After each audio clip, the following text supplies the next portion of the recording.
Let's bring in Independent MP Allegra Spender, the member for Wentworth, joining us live from Sydney. Good to talk to you, Allegra. What a terrible day. You, of course, are the local member for Bondi Junction. You know I'm a constituent. I know the area well. Tell us about the day of commemoration today and your thoughts about that, and also whether you believe it's too early to be learning any lessons. Look, thank you, Chris. And, you know, I know you are a constituent, and so how you described your experience at Bondi Junction is very similar to many of our constituents. You know, you can be there any day of the week. We all, you know, we're there as much, probably there as much as the beach, the two main places that we go in this area. So I think it's really shocking. And, you know, today was a very sombre day of at the centre, where the centre opened for the public to come and, you know, without any shops being open, just walk through the centre and, you know, commemorate, to look at the flowers, to sign condolence books, and again, just go through this grieving process, which I think our community is going through.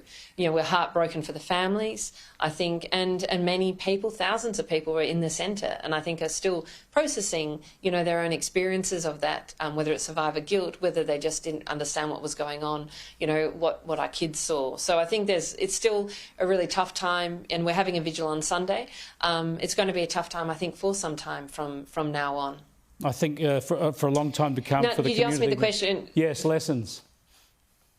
Yeah.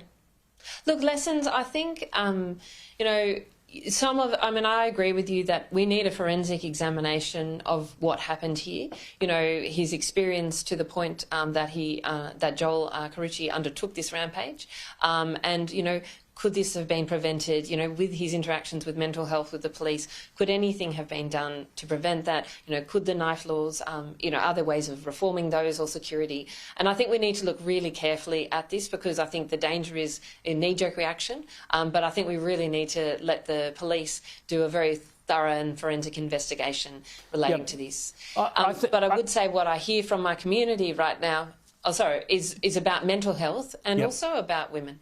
And those are the two big themes that are coming out right now, to say we will put plaques against the people to commemorate those people who have died and who survived.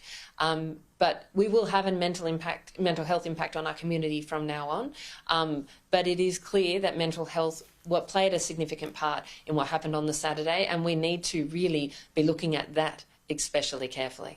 Yeah, I agree wholeheartedly. Just briefly, though, I want to ask you about armed security guards. A lot of people bristle at that. Perhaps a way to deal with this, especially in major centres like Westfield centres and the like, where there is such a constant gathering of thousands of people. Should there be a permanent police presence in those centres? Look, I'm really going to be reaching out to the police and other experts in this area, because I think, you know, there are a lot of different models around the world, and we need to look really carefully at what keeps people safe. You know, is it, you know, I think people do trust the police in our country, and I certainly do, and I think, you know, police, I'm much more comforted with the police having arms than anybody else having arms. I think we've learned our lessons from Port Arthur. We do not want arms in this country, and I think, you know, that's what many of us think after Saturday, is like, thank God he didn't have a gun.